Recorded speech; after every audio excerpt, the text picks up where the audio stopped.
Hi everyone, thanks for watching again.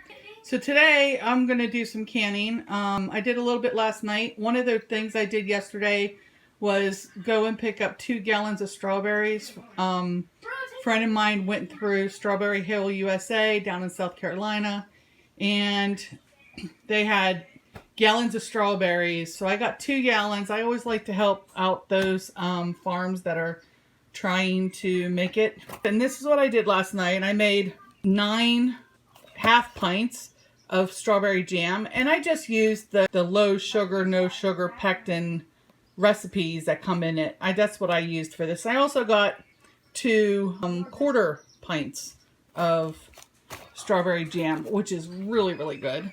The other thing I made last night was I made 4 half pints of strawberry butter. You should look that one up. I don't know. I can't tell you if it's good or not. I haven't tried it yet, but I will tell you that the strawberry jam, oh my goodness, it is to die for. And look, it's set. It doesn't even move. So that's one of the things that we're doing today. I have my recipes out. Yeah, that's all recipes. One of the things I figured I'll do today is I'm going to go ahead and I got them all out. I got to go through them all and try and organize a little bit. I have about 7.5 to 8 cups of strawberries that are just sliced in half. Today I'm going to go ahead and can some strawberry pie filling. Now, you'll see out online there's a lot of recipes that tell you need clear gel. I don't have any clear gel. I'll show you how you can can without it. So we have our strawberries. They're just cut in half. One of the things you can do is either put a little bit of 2 tablespoons of lemon juice over it, or you can get some citrus acid and sprinkle that, because that just keeps the color so it's nice, bright, and vibrant. On the stove, a couple things I've added into here. I've added in 1.5 cups of sugar, and I added in 1 1/4 cups of water. Now, my strawberries have been sitting overnight, so there was juice at the bottom. I used the juice first and then added water to make up 1 1/4. 1 1/4 cups of water, and then you put in 1/4 cup of cornstarch. One of the other things we're going to add in is we're going to add in 1 box of strawberry jello.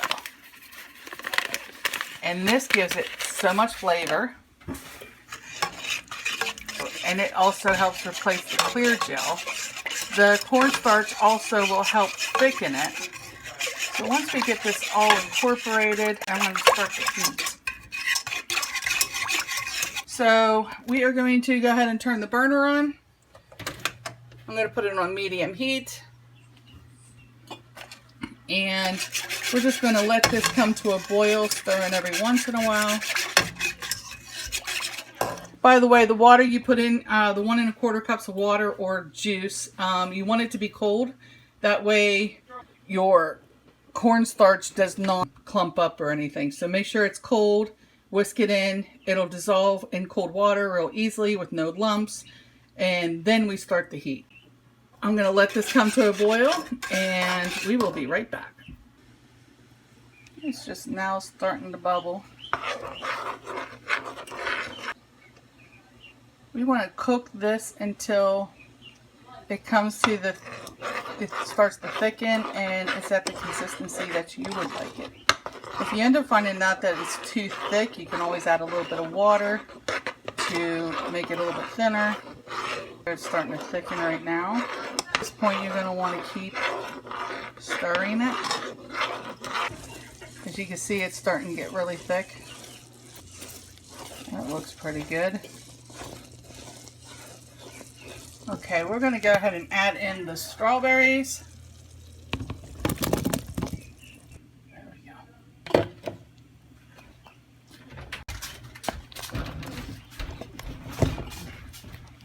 We're going to go ahead and stir this all in. Alright, now we need to let it come back to a boil. Strawberries need to be hot before putting them in the jar. The Jell-O also adds a lot of flavor to this. When stirring, you're going to want to make sure that you don't stir too hard. You don't want your strawberries to get mush. We use this topping for a lot of different things. You can throw it into a baked strawberry baked pie. You can actually use it for a non-baked strawberry pie. You can put it on top of a cheesecake. You can add it on top of ice cream. Put it on some angel food cake to make sure that the strawberries are heated all the way through before I put them in my jars. I do have my jars waiting and ready. I also have my canner on high and getting hot. It's almost there. So I have a little bit of time here. Alright, my strawberries are boiling now. So now it's time to shut the heat off. And I'm going to just pull this over to the side.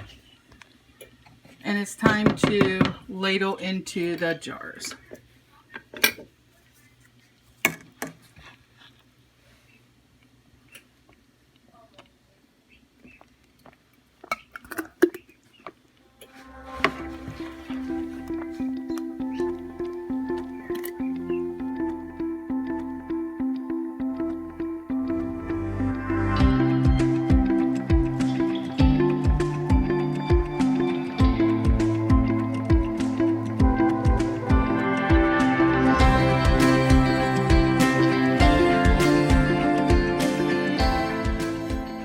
One quart is enough for one pie.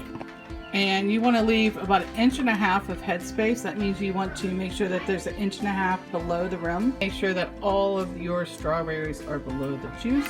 You wipe your rim before you put your lid on. Make sure that your washcloth or whatever you're wiping with is wet, or use vinegar.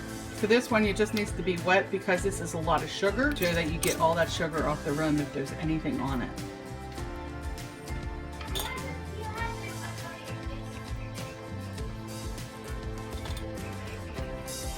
When you put your ring on, you just want to finger tight. We're going to go ahead and put it in.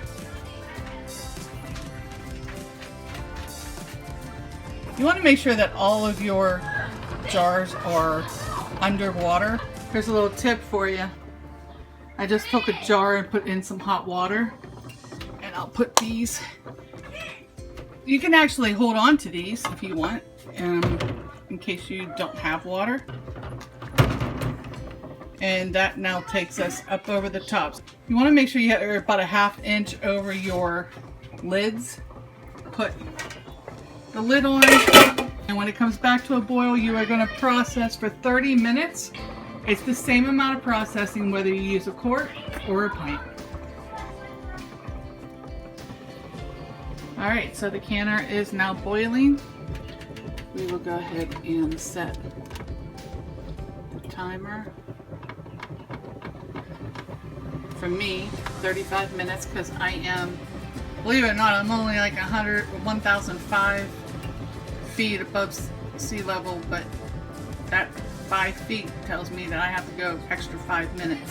So if you're below 1,000 foot in elevation, you only have to do it for 30 minutes. We'll be right back when it's done.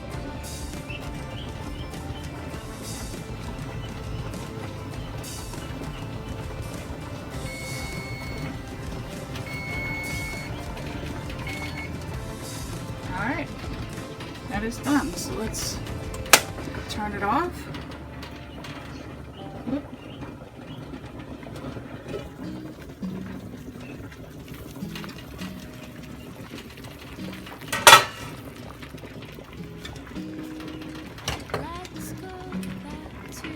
And it's time to pull them up.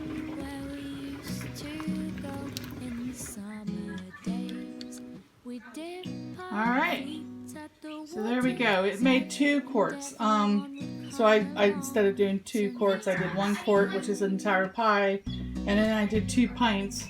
We also have the 3 waters. I will go ahead and put those on the shelf. Power goes out a lot here, so it'll be extra water for us to drink when the power goes out.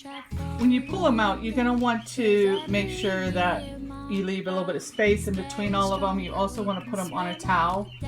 You will wait until the seals are down, and when you push, you don't feel nothing. And these are not down yet. See? When they all ping, they means they're sealed. And then at that point, you let them sit on in the same spot for at least 24 hours. And then after 24 hours, you can go ahead and take the rings off and store them wherever you want to store them. And I want to thank you. Don't forget to hit the subscribe. And if you like this video, go ahead and hit the like. And we will see you on the next one. Thanks a lot. God bless.